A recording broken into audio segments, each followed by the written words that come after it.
Hi, I'm Chris Overstreet, and I have opinions. Yesterday, Paul Ingrassia, who was Donald Trump's nominee to be the head of the Office of Special Counsel in the White House, what's left of the White House, withdrew his nomination because a whole bunch of texts came out that made it clear that not only was he racist, he was incredibly racist, openly fascist, completely unashamed of it. And it turns out these revelations were too much even for the Republican Party, because there are apparently at least 4 Republicans in the Senate who said, no, this is a step too far. There probably weren't too many more than that, but when you're too racist for the current crop of Republicans, that's saying a lot. But the thing is, under any normal administration, Paul Ingrassia would be an example of what the Trump regime is behind the scenes. It would be evidence of their support of white supremacists. But the flat fact of the matter is, if you've been paying the least attention these past 10 years, or 15 years really, you already knew that. Donald Trump first came to prominence in politics by questioning whether or not Barack Obama was eligible to be president, ostensibly because he was born in another country. He claimed he wasn't, but mostly because he was black. And Donald Trump has openly surrounded himself with all sorts of racist people. To just drop a couple of names, Steve Bannon, and of course his current most powerful advisor, Stephen Miller. So Paul Ingrassia, he's just another one of the bunch, yet another bad apple out of a barrel of nothing but bad apples. Throw him away and move on. I only mention him because of the main point of this video, which is the current leader who is leading by 2-1 over the current governor of Maine, the current leader for the Democratic nomination for U.S. Senate to replace Susan Collins from the great state of Maine.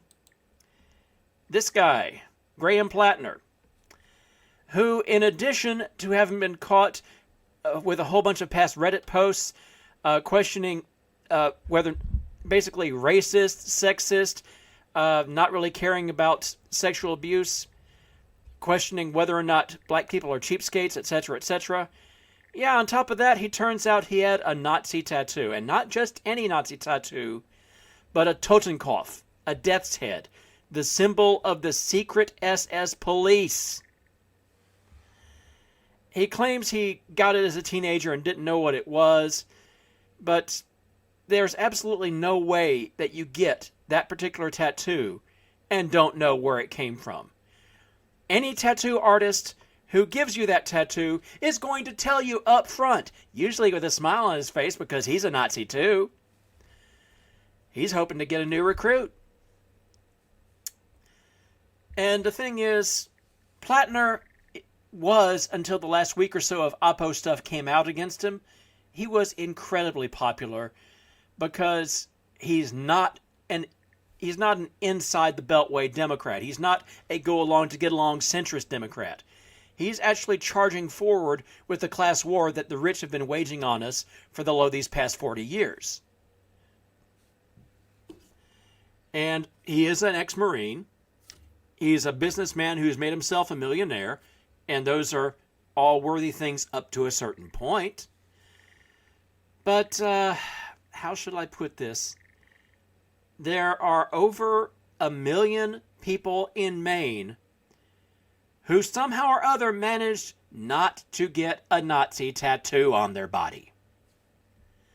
And any one of them, especially right now, any one of them would be a better choice. Because if we have another honest, open election in my lifetime, it will be against a party firmly in control of all levers of government that is openly in support of white supremacy. And we absolutely have to draw a line and say we are against white supremacy. And if you're asking why black people don't tip, if you're making fun of women who get sexually abused in the military, and if you've got a concentration camp guard tattoo on your chest, yeah, you're not drawing a line there. You're not drawing a line there at all. Plattner needs to go. And that personally burns me up because after Plattner, the next option is a middle-of-the-road Democrat who is 77 years old at the moment. Another ancient gerontocrat Democrat. But she is also a fairly popular governor of Maine. And let me drill this in even more so, she doesn't have a Nazi tattoo. Now, all of this is, sad to say, part and parcel of a problem that America has had for a long time, which is the fact that our military is shot through with right-wingers, neo-Nazis, Klansmen, and all sorts of other groups that have joined the military specifically to get the training and the connections so they could forward what they referred to my entire lifetime as, quote, the coming race war, unquote. Nazi tattoos are not the least bit uncommon in the serving military. And thanks to the First Amendment as currently written, they have the right, without question, to have those tattoos and those views and to espouse them openly. Plattner, at least, is apologizing for them, although it's a little bit late now. If you've got something like that in your background, you don't wait for it to come out and then apologize. You make it part of your story. I was bad, but I changed my mind. I saw the error of my ways. I don't want you to turn out the same way. That would have been great. Plattner didn't do that, and that means we can't trust Plattner to be telling the truth now. But Plattner is one of hundreds of thousands, possibly millions, of people who have come through the military in the past 30 years with these tattoos and these viewpoints. And to be perfectly honest, this isn't news.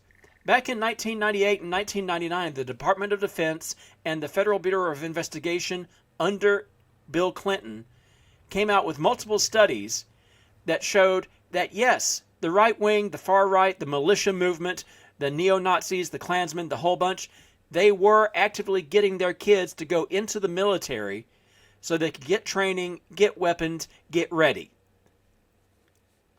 And when these reports came out, the Republicans shouted and screamed and hollered, "This is prejudice against Republicans. You're calling all of us terrorists, blah, blah, blah."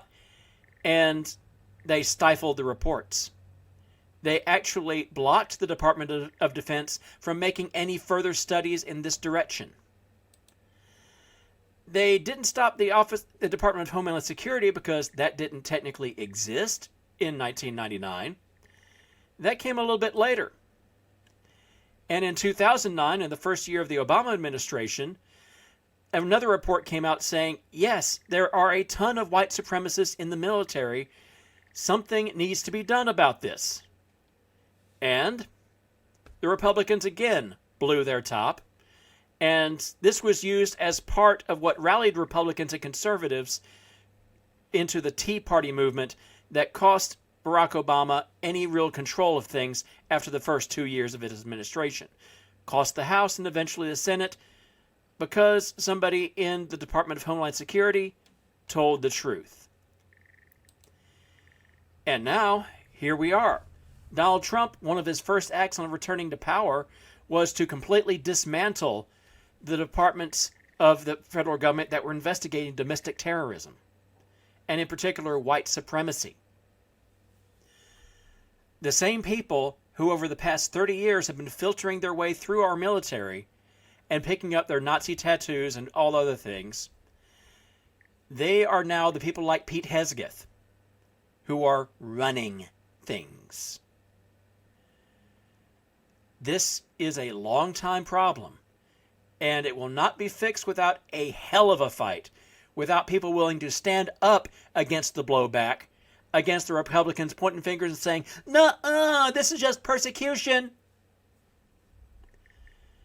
And the people we need to do it need to not have a Nazi skeleton in their closet.